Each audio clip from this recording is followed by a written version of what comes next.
সন্তান, একজন ছেলে একজন মেয়ে যখন বাবাকে হত্যা করে ফেলে, ওই সময় বুঝতে হবে কিয়ামতের আলামত এসে গেছে।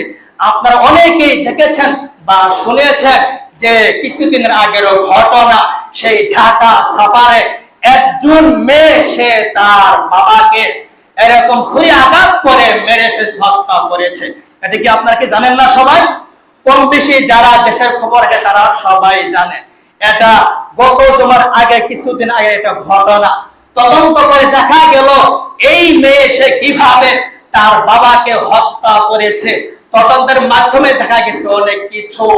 সুতরাং আমাদের বুঝতে হবে, আমরা আমাদের ছেলে মেয়েদেরকে যদি আমরা ধর্মের শিক্ষা দেই, এদেরকে যদি আমরা সুন্দর করে কালেমা গুলো পড়াইয়া দেই, তাহলে ইনশাআল্লাহ ওই পিতা ওই মা ছেলের হাতে মায়ের হাতে হত্যা হতে পারে না।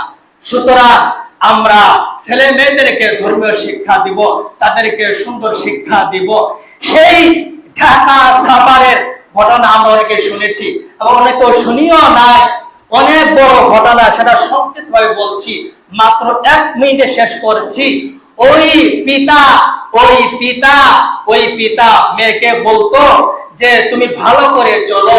সে ওই মেয়ে পিতার কথা শুনে নাই।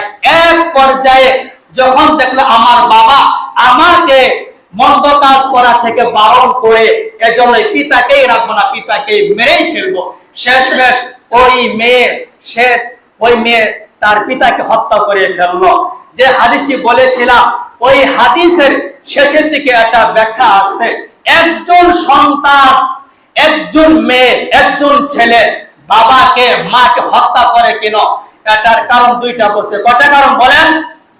দুইটা কারণ। 1 নম্বর কারণ হলো যে ধর্মীয় শিক্ষা দেওয়া হয় নাই। ধর্মীয় শিক্ষা না দেওয়ার কারণে আজ ওই পিতা তার দেহ থেকে জীবনটা বের করে দিয়েছে তার মেয়েকে ধর্মীয় শিক্ষা দেয়নি। ধর্মীয় শিক্ষা না দেওয়ার কারণে ওই মেয়ে তার বাপের জন্য কাল হয়ে দাঁড়িয়েছে, মৃত্যুর কারণ হয়ে দাঁড়িয়েছে। 1 নম্বর কারণ। 2 নম্বর কারণ হলো যে এরকম ভাবে নিজেদের মধ্যে এরকম মনে করে আমরা নিজের উপর হকের উপরে আছি, অথচ হকের উপরে নেই। সুতরাং কোন সমস্যার মধ্যে সম্মুখীন হলে ওলামায়ে কেরামদের তাদের সঙ্গে পরামর্শ করে চলতে হবে।